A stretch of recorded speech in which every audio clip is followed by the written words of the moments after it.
அனைவருக்கும் வணக்கம். இது பார்த்தீங்கன்னா என்ன வீடியோ அப்படின்னா, இதுக்கு முன்னாடி காலையில் போட்டிருக்கிற ஊபிஸ்களுக்கு செருப்படி வீடியோ அப்படின்றதுல பார்ட் 2 தான் இதை நம்ம பார்க்க போகிறோம். கரூர் விஷயத்தில் எல்லாருமே பயங்கரமாக உருட்டிட்டு இருக்காங்க. ஊபிஸ்களாக இருக்கட்டும், செம்பு தூக்கிகளாக இருக்கட்டும், மூத்திர பத்திரிகையாளர்னு பேரில் உட்காந்து பேசிக்கிட்டு இருக்கிற எல்லாருக்குமான பதிலடி வீடியோ தான். அதோட பார்ட் 2 பார்க்குறோம். என்னன்னா, இப்போ காலையில் நம்ம ஏற்கனவே பார்த்துருப்போம். இதெல்லாம் ஒவ்வொரு குறிப்பிட்ட ஆளுகளை நம்ம சொல்லியிருக்க மாட்டோம். பொதுவாக இப்போ தமிழக அரசு பார்த்தீங்கன்னா, ஒரே நாள் காலையில் எல்லாருக்கும் 5000 ரூபா போட்டிருந்தாங்க. காலையில் எடுத்தோடனே மெசேஜே அதாக தான் இருந்திருக்கும். அந்த மாதிரி ஒரே நாள் இரவில் பணப்பரிமாற்றம் நடந்துருச்சா என்ன கன்றாவியோ தெரியல. எல்லாரும் ஒட்டுமொத்தமாக இன்னைக்கு கரூர் விஷயத்தில் விஜய் அவர்கள் மேலே குற்றச்சாட்டை வச்சுக்கிட்டு ஏதோ வீடியோ கிடச்சிருக்கு, டெலீட் பண்ணிட்டாங்க அப்படின்னு சொல்லிட்டு பயங்கரமாக உருட்டிட்டு இருக்காங்க. இவங்கெல்லாம் இவ்வளோ நாள் எங்கே இருந்தாங்க நம்ம கேட்டுட்டு இருந்தோம். அந்த ஒரு வகையில் காலையில் பார்த்தீங்கன்னா, இப்போ குறிப்பாக உதாரணத்துக்கு நிறைய பேர் கமெண்ட் பாக்ஸில் போட்டிருக்கிறது மாரிதாஸ், அப்புறம் போண்டா செந்தில், இந்த மாதிரி சில பேரை சொல்லியிருக்கீங்க. என்னோட பார்வையில் இருக்கிறது பார்த்தீங்கன்னா, நம்ம ஜீவா, இந்த மாதிரி ஆள்கள்லாம் இன்னைக்கு எல்லாருமே அவங்கெல்லாம் திமுகவுக்கு செம்புதுக்கின்னு தெரியும். அந்த பூரிதாஸ் அப்படின்ற ஒரு பெரிய சங்கி, இவரெல்லாம் உட்காந்து பேசிட்டாருன்னா எல்லாருமே நம்பிடுவாங்கன்ற நினப்பில் அப்படியே உட்காந்து வீடியோ போட்டுறது, இதெல்லாம் நம்ம டீட்டெயில்டாக சொல்லுவோன்னு சொல்லிட்டு உட்காந்து பேசுகிறாங்க. பூரா பொய்யா இருக்குன்றதுக்காக நம்ம பதிலடி கொடுக்க வந்திருக்கோம். இப்போ ஃபஸ்ட்டு பார்த்தீங்கன்னா, விஜய் அவர்கள் மேலே குற்றச்சாட்டு வைக்கிறதுக்கு காரணம் என்ன, அந்த லேட்டாக வந்ததுக்கான காரணம், அங்கே ஷூட்டிங் தான் நடத்தப்பட்டுருச்சுன்னு சொல்லி சத்தியம் பண்ணி கோயிலில் தீ மிதிக்காத குறையாக சொல்லிகிட்டு இருக்காங்க. இதுக்கு நம்ம மறுத்து சொல்லிட்டோம். ஏன் அப்படின்னா, இன்றைக்கி சிபிஐ இந்த மாதிரி சினிமாட்டோகிராஃபி எடுத்தோம் அப்படின்னா, இன்றைக்கி ஒட்டுமொத்த கேமராக்கள்லையுமே ஏன் அந்த கேமரா சிக்கலை இது வினோத் அவர்களுடைய டீம் செஞ்சுருக்காங்க அப்படின்னா, இது கண்டிப்பாக சிபிஐக்கு தெரிய வந்திருக்கும். சிபிஐ வினோத் வரைக்குமான விசாரணை நீடிச்சிருக்கும். இப்போ பார்த்தீங்கன்னா, தமிழக வெற்றி கழக சைட்லேருந்து எல்லா விசாரணையுமே முடிஞ்சு இப்போ வரைக்கும் குற்றப்பத்திரிகை தாக்கல் பண்ணாமல் நிப்பாட்டி வச்சுருக்காங்க. இதுக்கு அப்புறம் தான் இப்போ செந்தில் பாலாஜி அவர்களோட விசாரணை போச்சு. அவரும் பதில் சொல்லிட்டு வந்தார். என்ன கேள்வி அப்படின்னே கேட்கல. குறிப்பாக ஒரே ஒரு கேள்வி மட்டும் வெளியில் லீக் ஆச்சு. அங்கேயும் யாரோ நமக்காக ஆள் இருக்காங்க போல். அது என்ன கேள்வின்றதை முதல் நான் சொல்லிடுறேன். நீங்கள் கரூர் கூட்டத்தில் உங்களுக்கு சொந்தமான ஆட்களை அனுப்புனீங்களான்னு கேட்டிருக்காங்க. எப்படி இதை நம்ம எப்படி அசிங்கமாக சொல்கிறதுன்னு தெரில. நீங்கள் அதில் பங்கெடுத்திருக்கீங்களான்னு கேட்காம சிபிஐ கேட்ட கேள்வி, அந்த ஒரு கேள்வி மட்டும் லீக் ஆயிருந்துச்சு. நிறைய பேர் என்னக்கா கேள்வி நிறையா வரலையேன்னு கேட்டிருந்தீங்க. அந்த ஒரு அறிக்கையவே ரொம்ப பொதுவாக பொத்தி வச்சுருக்காங்க. அதனால இன்னும் அந்த கேள்விகள் வெளியில் வரல. ஒரு சிலது லீக் ஆகிட்டு இருக்கு. அப்படி லீக் ஆனது என்னன்னு கேட்டிங்கன்னா, தமிழக வெற்றி கழகத்திலேருந்து கொடுத்துருக்குற அந்த வீடியோக்களில் ஏதோ ஃபுட்டேஜ் எல்லாம் அழிஞ்சிருக்கு. இது ஏதோ மறைக்கிறதுக்காக செய்யப்பட்ட சதி அப்படின்னு சொல்லியிருக்காங்க. என்ன வீடியோவில் ஃபுட்டேஜ் அழிஞ்சிருக்கு? பஸ்ஸில் இருக்கிற வீடியோவில் ஃபுட்டேஜ் அழிஞ்சிருக்கு.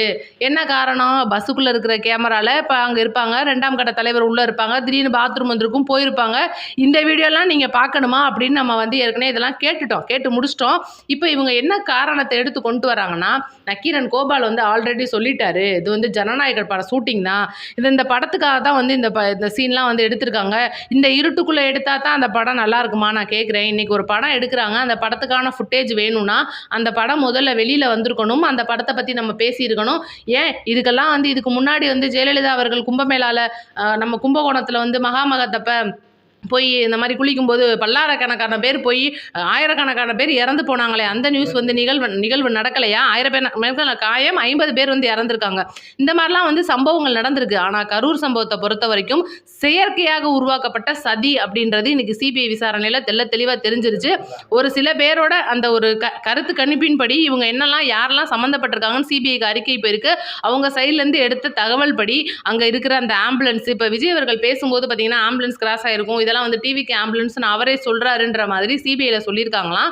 அதுக்கு பார்த்தீங்கன்னா இவங்க என்ன சொல்லியிருக்காங்க, இது அவங்களோட கூட்டத்திலேருந்து வந்திருக்கிற காலின் அடிப்படையில் மக்கள் உடம்பு சரியில்லாமல் இருக்கிறதா அவங்களுக்கான ஒரு கூட்டத்துக்காக தாங்க நாங்கள் விட்டோன்னு சொல்லிட்டு நிறைய பேர் பேசியிருக்காங்களாம். இதனால தான் ஆம்புலன்ஸ்லாம் போன மாதிரி யார் செந்தில் பாலாஜி அவர்கள் சொல்லியிருக்காரு. நான் அந்த மாவட்டத்தோட ஒரு பொறுப்பு அமைச்சராக இருந்தவர், நான் எம்எல்ஏவா வேற இருந்துட்டு இருக்கேன், நான் என் மக்களுக்காக போகாமல் என்ன பண்ணுவேன் அப்படின்ற ஒரு கேள்வியெல்லாம் இன்னைக்கு செந்தில் பாலாஜி அவர்கள் கேட்டிருக்காரு அப்படின்னு சொல்லிட்டு இன்னைக்கு நிறைய தகவல் கொஞ்சம் கொஞ்சமாக வந்துகிட்டு இருக்கு. இப்போ ஒட்டுமொத்த மீடியாக்களும் செம்புதூக்கி மீடியாக்களும் இன்னைக்கு இங்கே விஜய் அவர்களை பற்றி பேசுறதுக்கும், இந்த கரூர் சம்பவம் நடந்து கிட்டத்தட்ட செப்டம்பர் 27 நடந்த சம்பவம் கிட்டத்தட்ட 6 மாதம் 7 மாதத்துக்கு மேலே ஆயிடுச்சு. இப்போ ரீசெண்டாக இந்த தேர்தல் டயத்தில் உருட்டுறதுக்கு காரணம் என்ன அப்படின்னு கேட்டிங்கன்னா, இஸ்லாமியர் ஓட்டு. நான் ஏற்கனவே இதை தெளிவாக சொல்லிட்டேன். ஏன் அப்படின்னா லாஸ்ட் மினிட் வரைக்கும் விஜய் அவர்கள் என்டிஏவோட எப்படியாவது கூட்டணி வச்சிருவாரு. ஏன் அப்படின்னா இன்னைக்கு அந்த மேட்ரு கரூர் சம்பவம் மற்றும் ஜனநாயகன் படம் மற்றும் விஜய் அவர்களோட பாதுகாப்பு முதற்கொண்டு இன்னைக்கு மத்திய அரசு கையில் தான் இருக்குது. ஏன் இன்னைக்கு தமிழக அரசு வந்து இன்னைக்கு பயங்கரமான வேலையெல்லாம் பார்த்துட்டு இருக்காங்க, நாலா பக்கமும் இருந்து தாக்குதல் நடந்துரும் அப்படின்ற ஒரு பயத்துக்காக இவ்வளோ நாள் பொறுத்திருந்து கடைசியில் அந்த ஒரு இப்தார் நோன்பு அன்னைக்கு விஜய் அவர்கள் நாங்கள் எந்தியோட கூட்டணி கிடையாது, காவி சாயத்தை எங்கள் மேலே நீங்கள் பூசாதீங்கன்னு சொல்லாமல் சொன்ன ஒரு காரணம் தான் இன்னைக்கு வந்து விஜய் அவர்கள் இஸ்லாமிய ஓட்டை பெற்றக்கூடாது, சிறுபான்மையினர் ஓட்டு வந்து இன்னைக்கு டிவிக்கு போகக்கூடாதுன்னு சொல்லிட்டு ஒட்டு மொத்தமாக எல்லா செம்புதூக்கிகளும் ஒரே மாதிரி. அதில் என்ன மாதிரினா இன்னைக்கு சிசிடிவி ஆதாரம் கிடைச்சிருச்சு. நம்ம ஜீவா அண்ணன் சொல்கிறாப்புல நாங்கள் வந்து பேட்டி இதெல்லாம் பேசி முடிச்சிட்டோம், சிசிடிவி ஆதாரத்தில் வந்து நிறைய ஆதாரங்கள் நாங்கள் எடுத்துட்டோம், இது வந்து உண்மையிலே வந்து ஷூட்டிங் தான். நான் ஏற்கனவே இதை தெளிவாக கேட்டிருக்கேன், எல்லாருக்குமே தெரிஞ்ச ஒரு விஷயம். இது வந்து முதல் மக்கள் சந்திப்பு கிடையாது, நிறைய மக்கள் சந்திப்பு நடந்திருக்கு, நிறைய கூட்டங்கள் விஜய் அவர்கள் கடந்து வந்திருக்காங்க. இன்னைக்கு மதுரை பாரபத்தி கூட்டத்தை எடுத்துக்கோங்க, விக்கிரவாண்டி கூட்டத்தை எடுத்துக்கோங்க, இதெல்லாம் கூட போன வருஷம் அப்படின்ட்டு நீங்கள் சொல்லி முடிச்சிருவீங்க.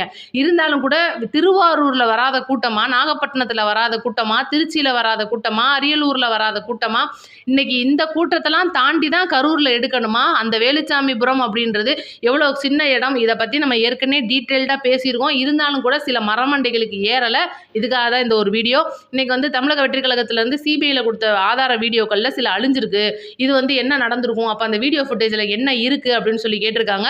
மிக முக்கிய தகவலாக வந்தது என்னன்னா, எந்த வீடியோ ஃபுட்டேஜுமே அழிக்கப்படலை. எப்போ எடுத்தாங்களோ, எப்போ பஸ்ஸில் கேமரா ஆன் ஆச்சோ, அல்லது எப்போ வந்து ட்ரோன் கேமரா ஆன் ஆயிருக்கோ, எல்லாமே வந்து அங்க அசைவுகள் முதற்கொண்டு இன்னைக்கு சிபிஐ கையில் ஆதாரமாக இருக்குது. இவங்க சும்மா உருட்டுறாங்க அப்படின்றத மக்களுக்கு சொல்லியிருக்கிறதுக்காகத்தான் இந்த ஒரு வீடியோ. ஏன் அப்படின்னா இன்னைக்கு வந்து இப்போ அந்த ஒரு இடம் பார்த்தீங்கன்னா கரூர் வேலுச்சாமிபுரத்தில் ஒரு குடிசை மாதிரி இருக்கும், அதுக்குள்ளே தான் நிறைய பேர் பொத்துக்கிட்டு கீழே உள்ளே விழுந்து அந்த ஒரு ஜென்ரேட்டர் ரூம் மாதிரி இருக்கிறதுல சில பேருக்கு ஷாக்கெல்லாம் அடிச்சிருச்சு, மரக்கிளையெல்லாம் விழுந்துருச்சுன்ற மாதிரி ஒரு கம்ப்ளைண்ட் இருக்குது. இந்த கம்ப்ளைண்ட்டுகளை பார்த்தீங்கன்னா இதை அழிக்கிறதுக்காக, அதாவது அந்த இடத்துல அந்த ஒரு சம்பவம் நடந்தது, அது போக அங்கே வந்தவங்களோட கைரேகை பதிஞ்சது, இதெல்லாம் அழிக்கிறதுக்காக அந்த கடைக்கார ஓனரே வந்து அந்த இடத்த அடுத்த ஒரு வாரத்தில் பெயிண்ட் அடிச்சிருப்பாரு. இதை பற்றி நம்ம தெளிவாக பேசியிருப்போம். கரூர் மாநகராட்சிக்கு தெரியாமல் சொல்லப்படாமல் இந்த வேலையை பார்த்துருக்காங்க. அதுக்கப்புறம் மாநகராட்சி அதிகாரிகள்லாம் வந்து இந்த வேலையெல்லாம் நிப்பாட்டுங்க, இது வந்து விசாரணையில் இருக்கிற இடம் அப்படின்னு சொல்லிட்டு அவங்க சொல்லியிருக்காங்கிறதா தகவல் இருக்குது. ஆனால் பார்த்தீங்கன்னா இந்த ஒரு பொதுவாக ஒரு சம்பவம் நடந்திருக்குன்னா அந்த சம்பவத்தை சிபிஐக்கு ஒப்படைச்சிருக்காங்கன்னா அவங்க வந்து ஆராய்ச்சி பண்ணுற வரைக்கும் அந்த இடம் அப்படியே இருக்கணும், அந்த இது போட்டு கட்டி வைப்பாங்க ஒரு பேப்பர்லாம். அப்போ இது வந்து எந்த ஒரு முன்னேற்பாடும் இல்லாமல் இன்னைக்கு அவ்வளோ பெரிய வேலைகள் நடந்திருக்கு. அது போக விஜய் அவர்களுடைய வண்டியவே பனையூர்லேருந்து எடுத்துகிட்டு கரூருக்கு வந்து வண்டிக்குள்ளே இருக்கிற கேமராலேருந்து வண்டியோட உயரம், ஹைட்டு, இது இந்த கூட்டத்தில் எப்படி வந்துச்சு, எல்லா டீட்டெயிலுமே இன்னைக்கு இன்ச்சு பை இன்ச்சு சிபிஐ கையில் இருக்குது. தேர்தல் நெருங்குற டைம்னா நம்ம சிபிஐ அதாவது செந்தில் பாலாஜி அவர்கள் மேலே இருக்கிற அந்த தாக்குதல் அப்படின்றது, அவரோட இருக்கிற அந்த ஒரு குற்றம் அப்படின்றது உடனடியாக பதியப்பட்டால் கண்டிப்பாக இது திமுகவுக்கு பெரிய சாதகமாக போயிடும். இதுதான் மத்திய அரசோட கணிப்பு. இன்னைக்கு பார்த்தீங்கன்னா தமிழக வெற்றி கழகத்தை சைடு எடுத்துக்கோங்க, விஜய் அவர்கள் இன்ன வரைக்கும் விட்னஸாக தான் விசாரிக்கப்படுகிறார்ன்றது நான் ஏற்கனவே தெளிவாக சொல்லியிருக்கேன். 3வது பாட்டியும் வந்து விஜய் அவர்கள் போயிட்டு சிபிஐயில் சம்மனில் ஆஜராகி பதில் சொல்லிட்டு வந்த வரைக்கும் அவர் விட்னஸாக மட்டுமே இருக்காரு. இதில் முக்கியமான விஷயம் என்னன்னா செந்தில் பாலாஜி விட்னஸாக தான் இருக்காரு.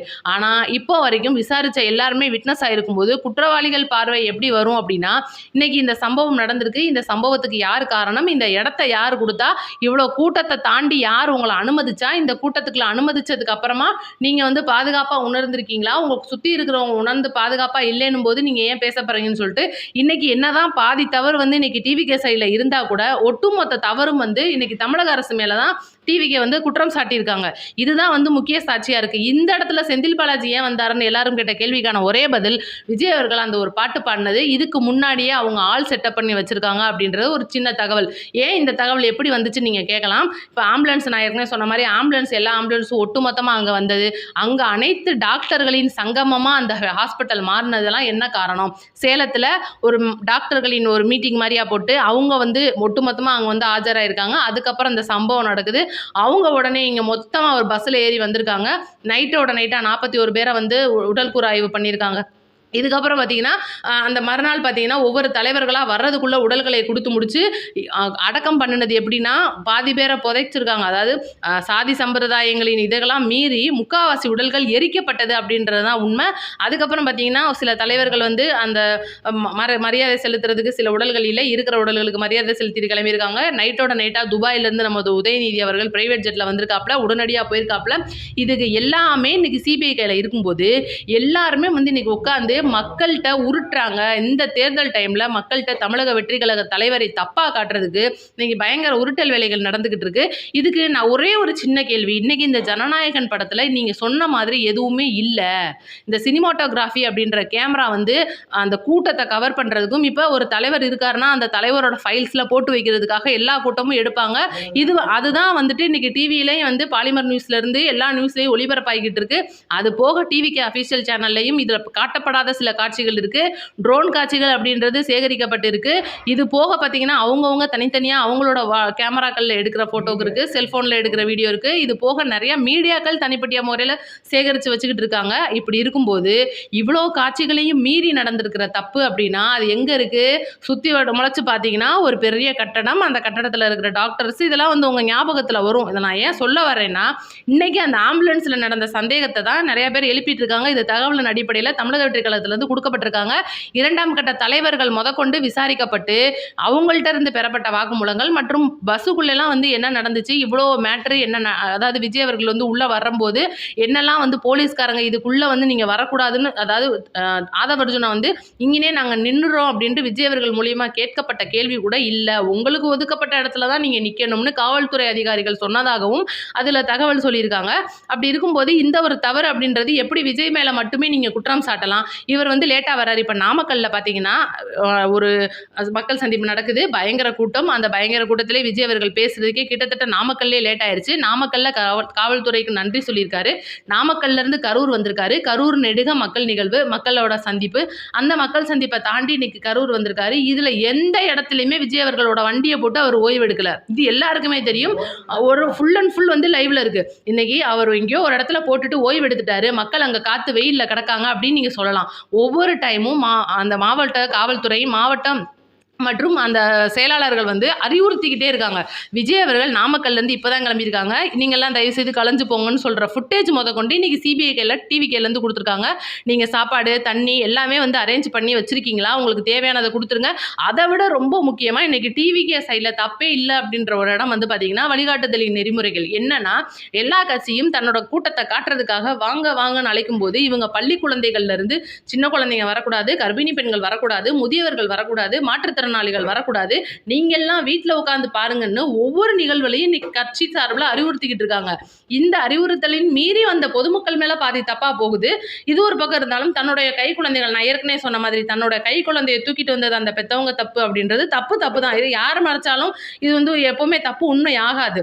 தலைவர் அவர்கள் லேட்டாக வந்தார்னா அதுக்கு காரணம் இருக்குது, அதுக்கான ஃபுட்டேஜ் இருக்குது. நாமக்கல்லேருந்து கரூர் வரும்போது 2 பேர் பைக்கில் விழுந்த வீடியோ முதற்கொண்டு இருக்கும்போது இவங்க இன்னைக்கு உட்காந்து புதுசாக பேசுகிறாங்களே, இந்த டைம் இன்னும் பாருங்கள். நான் இன்னும் தெளிவாக உங்களுக்கு நான் சொல்கிறேன் என்னென்னா, இந்த வீடியோ அப்படின்றது இது மட்டும் கிடையாது, இன்னும் நிறைய இருக்குது. அதாவது தமிழக வெற்றி கழகமான நம்ம பார்க்க வேண்டியது இன்னும் நிறையா இருக்குது. ஏன் அப்படின்னா இன்றைக்கி தலைவர் மேலே பயங்கர அவதூறுகள் வந்துட்டுருக்கு.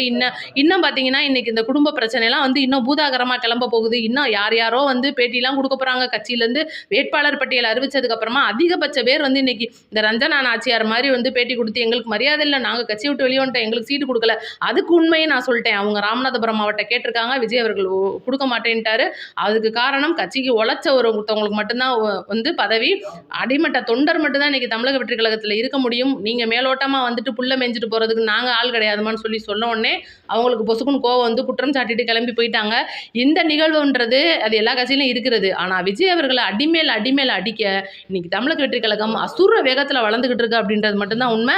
இது வந்து பார்ட் 1ல் நான் எல்லாமே டீட்டெயில்டாக சொல்லியிருப்பேன். தயவுசெய்து இன்னைக்கு காலையில் வீடியோவில் பார்க்காதவங்க பார்த்துட்டு வந்துட்டு தயவுசெய்து இந்த ஒரு வீடியோவை நிறைய பேருக்கு ஷேர் பண்ணி விடுங்க. இதுக்கு முன்னாடி போட்டிருக்கிற காலையில் வீடியோவில் நான் எல்லா டீட்டெயிலும் சொல்லியிருப்பேன். பார்க்காதவங்க பார்த்துட்டு அதையும் ஷேர் பண்ணி விடுங்க. நிறையா பேர் பார்த்தீங்கன்னா அந்த ஒரு வீடியோ ஷேர் பண்ண மாட்டேன்றீங்க. ஷேர் பண்ணிங்கன்னா நம்மளோட உறவுகள் நிறையா பேருக்கு அந்த வீடியோ போய் சேரும். ஏன் அப்படின்னா இன்றைக்கி இவங்கெல்லாம் வந்து ஐடி விங் பணத்தை சம்பாதிக்கிறதுக்காக ஏகப்பட்ட வேலைகளில் பணத்தை இறக்கி பார்க்குற வேலை நம்மக்கிட்ட அந்த அளவுக்கு இல்லை அப்படின்றனால ஒவ்வொரு வீடியோக்கும் 50 லட்சத்துலேருந்து 20 லட்சம் 10 லட்சம் கொடுத்து வேலை பார்த்துக்கிட்டு இருக்காங்க. நம்மள்ட்ட அந்த அளவுக்கு இல்லை அப்படின்றனால நம்மளோட உறவுகள் இந்த வீடியோவை பார்க்குறதுக்கு வெறும் 50 ரூபா தான் நம்ம செலவழித்து அந்த வீடியோ நம்ம போட்டுட்டு இருக்கோம். அதனால தயவு செஞ்சு 4 பேருக்கு ஷேர் பண்ணி விடுங்க. இதுதான் நம்மளுக்காக நீங்க பண்ற உதவியா இருக்கும். நமக்காக பண்றதை விட நம்ம தலைவருக்காக பண்ற உதவியா இருக்கும். தயவு செய்து அதை பண்ணுங்க. நன்றி, வணக்கம். அடுத்த வீடியோல பார்ப்போம்.